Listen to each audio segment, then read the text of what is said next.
Bienvenue sur le podcast Légitime, le podcast déculpabilisant pour toi qui t'es déjà senti trop ou pas assez.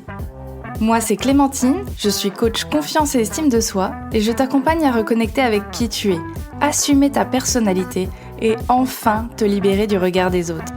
Mon objectif, que tu fasses péter tous tes verrous, que tu oses être toi et que tu ailles à fond vers la vie de tes rêves.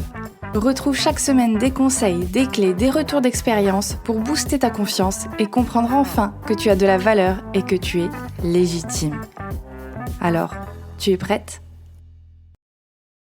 Hello et bienvenue dans ce 17e épisode de Légitime. Pour cet épisode, j'avais envie de faire quelque chose d'un petit peu léger parce que ça y est, c'est l'été, le soleil arrive, les apéros en terrasse sûrement et peut-être la plage si t'as de la chance. Et donc j'avais envie de nous faire un épisode un petit peu good mood comme on dit. Parce que c'est vrai que l'été aussi peut voir fleurir nos petits complexes qu'on arrivait bien à cacher pendant l'hiver. Et j'avais envie de te donner des astuces pour retrouver confiance et bonne humeur justement assez rapidement, voire immédiatement. Tu verras, ce sont des astuces très très simples que tu utilises peut-être même déjà au quotidien, mais que tu n'exploites pas assez je pense. Mais avant toute chose, si tu aimes le podcast, je t'invite à me laisser une note sur ta plateforme d'écoute et même un avis, ça me ferait très très plaisir et moi aussi ça me mettrait de bonne humeur, un petit coup de vitamine C là pour commencer mon été.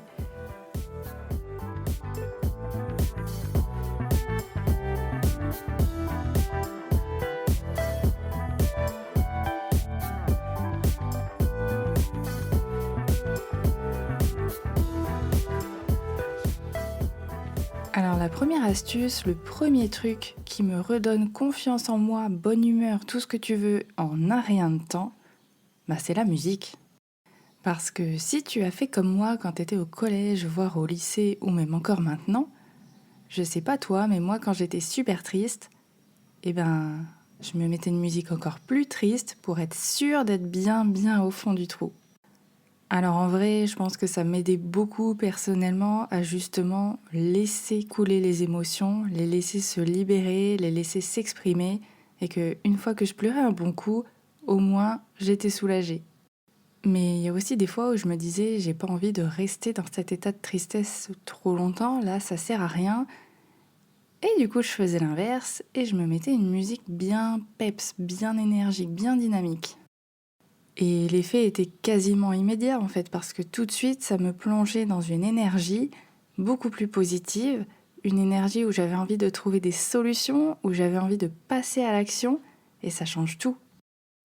Et ça, en fait, je me suis rendu compte il n'y a pas si longtemps, à quel point ça m'aidait à me rebooster, à me redonner confiance en moi, même dans des moments où j'avais l'impression que rien n'allait, ou que j'en pouvais plus, ou... Par exemple, l'autre jour, j'étais en train de courir, j'en avais marre, j'étais fatiguée, ça devenait compliqué parce que c'était une séance assez intense. Je me suis mis la musique de Lizzo qui s'appelle To Be Loved et franchement, ça m'a remotivée d'un coup. C'est comme si là, d'un coup, j'étais rechargée en énergie en 2-3 secondes et que toute la fatigue qui s'était accumulée, elle n'avait jamais existé. Pareil, quand j'ai couru mon marathon, j'avais pas tout le temps la musique et il y a un moment où c'était vraiment très très compliqué pour moi, la fatigue mentale surtout. Je me suis mise la musique de Woodkid, Run Boy Run, et là c'était reparti en fait. Ça m'a fait repartir plus vite, plus rapidement, c'était fou en fait. Et c'est pareil, quand tu manques de confiance en toi, te mettre une musique, je vais prendre Beyoncé parce que souvent c'est elle qui est un peu associée à la confiance. Et rien que ça, si tu t'imagines, si tu es en train de te visualiser, en train de marcher, les épaules hautes, te tenir droite, etc., déjà, là, ça agit sur ton cerveau finalement. Parce que comme le cerveau fait pas la différence entre ce qui est vrai et ce que tu es en train de t'imaginer, finalement, ça te permet de t'offrir un shoot de confiance en toi. Même si t'es pas vraiment en train de marcher avec cette posture-là, c'est comme si tu le faisais. Pour ton cerveau, c'est pareil. Et quand bien même tu pourrais pas écouter de la musique là tout de suite sur l'instant T, mais que tu as quand même besoin de rebooster un petit peu ton moral, ton humeur, je suis sûre que tu as des chansons que tu connais qui te mettent dans cet état-là et que tu vas pouvoir te chanter en fait dans ta tête.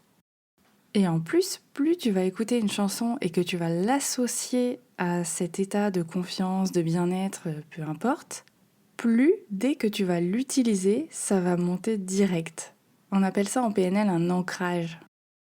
Tu sais, c'est comme quand tu sens une odeur parfois et tu te dis «Ah, ça me rappelle trop les gâteaux au citron de ma grand-mère».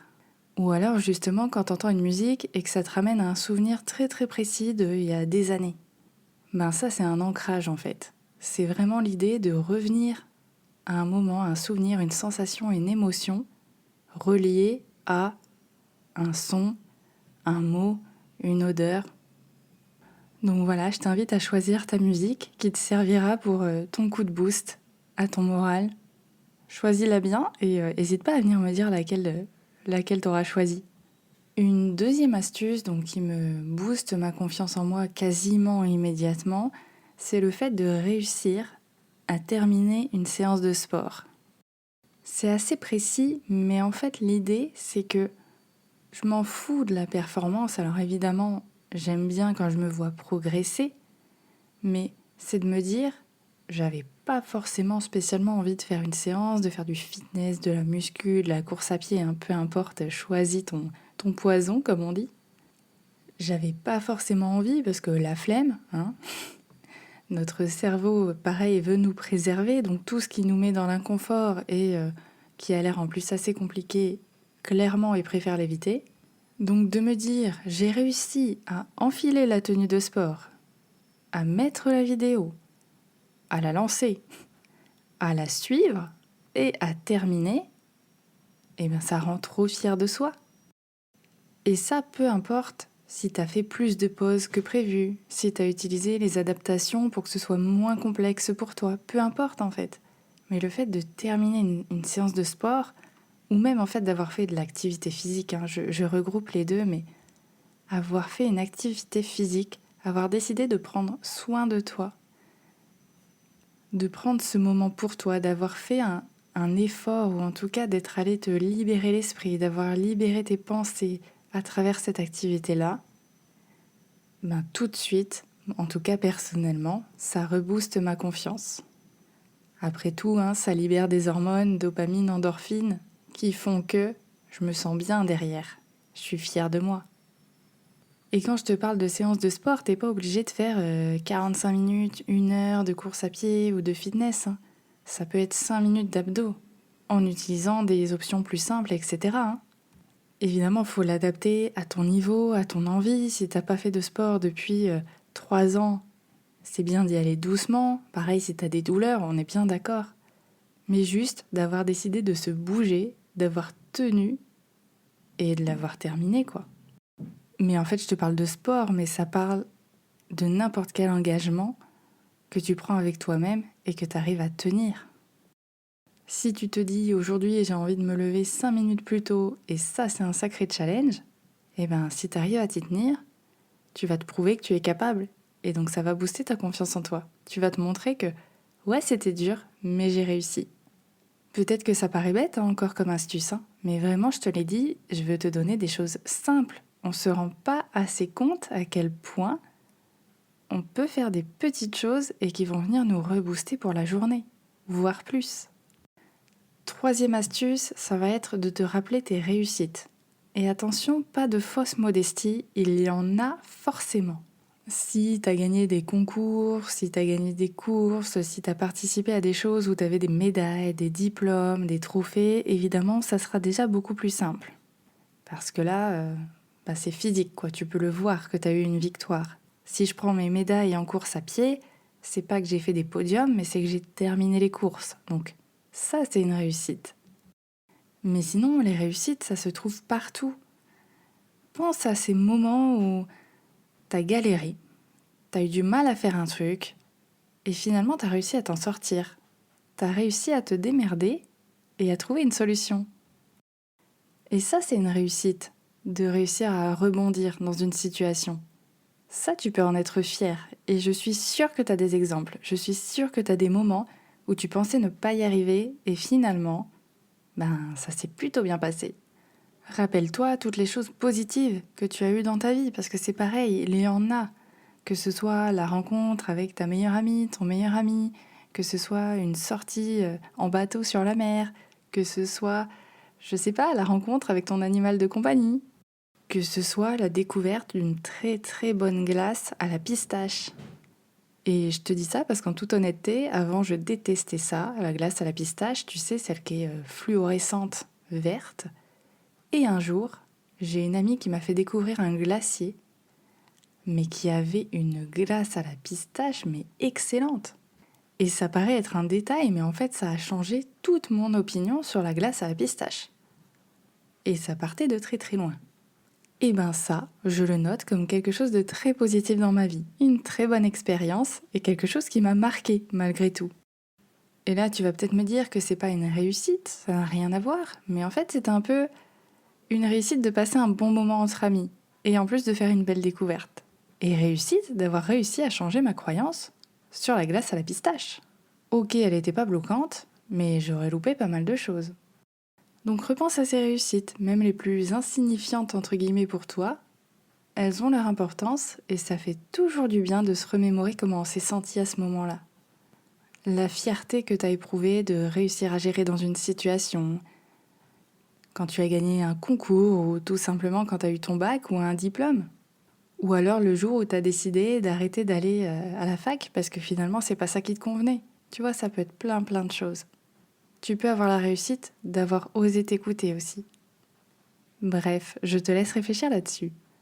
Une quatrième astuce, ça va être plus par rapport à ton image de toi, parce que comme je le disais, l'été, ça peut faire ressortir des complexes, parce que les shorts, les robes sont de sortie, et on n'est pas toujours forcément très à l'aise avec ça.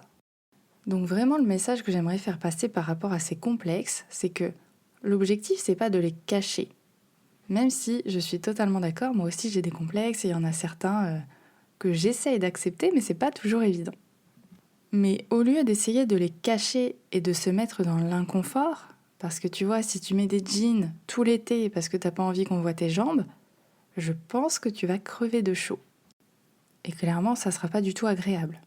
Peut-être aussi que tu vas t'empêcher de faire des sorties ou de passer des moments entre amis à la piscine, à la plage, parce que t'as pas envie qu'on voit ton petit bourrelet, ta petite peau d'orange, etc. Et ça aussi, ce serait dommage. Parce qu'après, on a des regrets, ah bah j'ai pas profité, ben voilà, c'est à cause de mon corps, etc. Alors qu'en fait, l'objectif, c'est vraiment d'éviter au maximum de se dénigrer, de critiquer son corps et d'amplifier des complexes qui n'ont pas à l'être. Déjà parce que tous les corps sont beaux, mais je sais que si je te dis ça et qu'il y a des choses qui te déplaisent chez toi, tu vas me dire « oui, bah t'es mignonne, mais pas le mien ». Mais je suis persuadée, et je vais te parler de ma propre expérience, qu'on peut se débrouiller pour mieux les accepter, mieux les tolérer et passer un bien meilleur été. Tu vois, moi j'aime pas forcément trop mes cuisses, j'ai toujours eu des bonnes cuisses, et là, bon bah j'ai pris un petit peu de gras, donc forcément, c'est pas forcément le plus harmonieux pour moi. Je dis bien pour moi. Mais en même temps, j'ai pas du tout envie de m'empêcher de me mettre en short, en robe, parce que j'ai peur du regard des autres, parce que je m'accepte pas, etc. Parce que j'ai appris à m'accepter, telle que je suis, même si ça n'empêche pas que j'ai envie de les rendre un peu plus musclées, mais je les accepte là comme elles sont. Et 2, tout simplement parce que j'ai pas envie de subir la chaleur. J'ai pas envie de subir mon été. Et si je pouvais avoir des jambes un peu bronzées, je serais trop contente. Parce que oui, moi j'aime bien quand j'ai les jambes un peu bronzées. Alors comment je fais pour les accepter alors que ça reste quelque chose qui me plaît pas forcément? Et en fait, j'ai tout simplement trouvé des vêtements dans lesquels je me sens à l'aise, qui me plaisent au niveau des couleurs, au niveau de la forme. Et en plus, je prends ma taille. Ça peut paraître bizarre là ce que je te dis, mais je vais préciser, je prends la bonne taille pour moi. Parce qu'avant, j'avais ce blocage de « Ah mais non, j'ai toujours fait du 36, là si je mets du 38, ça va être une catastrophe, ça veut dire que j'ai grossi, etc. » En fait, là, j'ai compris que si je prenais la taille qui convenait à mon corps, qui faisait que j'étais pas boudinée, que j'étais pas trop serrée, que ça m'empêchait pas de respirer, que ça venait pas justement compresser mes cuisses et donc les faire ressortir, et en fait, l'effet était beaucoup plus agréable à regarder.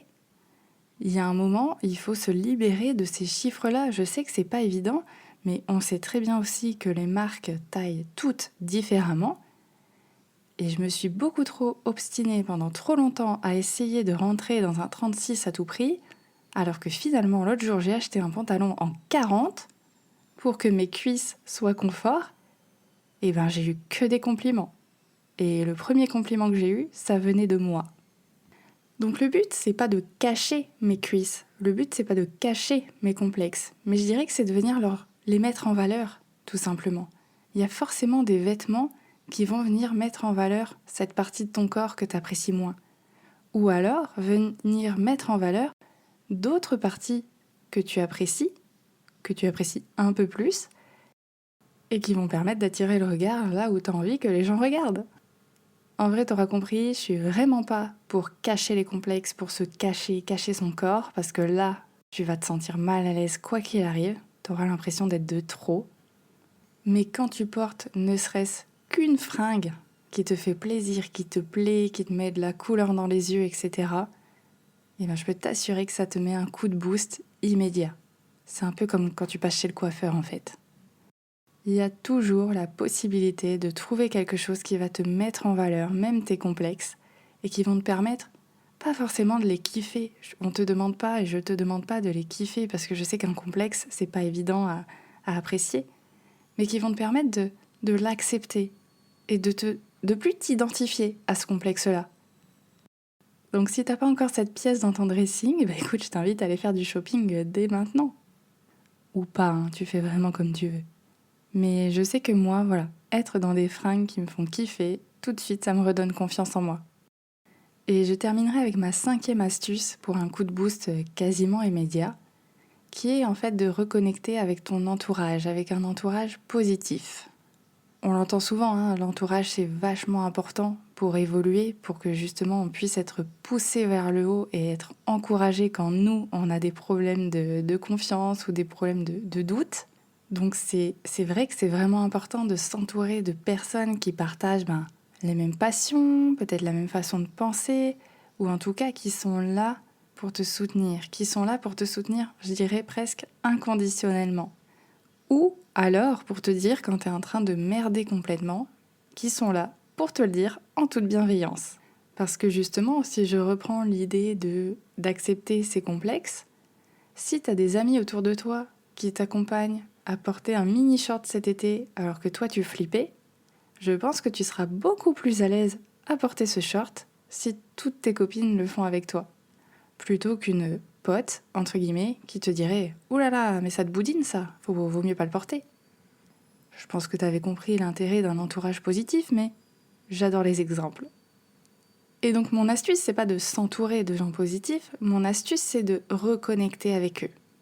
C'est-à-dire ne pas hésiter à les contacter quand ça ne va pas, quand tu as des doutes, quand tu doutes de toi, de tes compétences, de ton identité même. Quand ça ne va pas, je t'invite à les contacter, à en parler. Parce que si tu sais qu'ils sont bons pour toi, qu'ils te soutiennent, qu'ils t'encouragent dans les moments où ça va bien, eh bien laisse-leur l'opportunité d'être également là quand ça va moins bien. On a parfois un peu peur de se confier, de dire que ça va pas parce qu'on a peur de déranger les gens. On veut pas embêter les gens avec ça.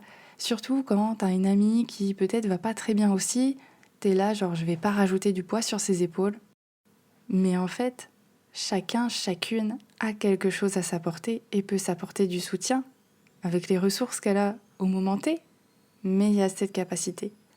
Avant, j'avais cette tendance à me dire que je vais m'en sortir mieux par moi-même, je suis forte, je vais y arriver. Et je me suis rendu compte finalement que parfois j'avais besoin de parler à des gens pour prendre du recul, pour m'encourager.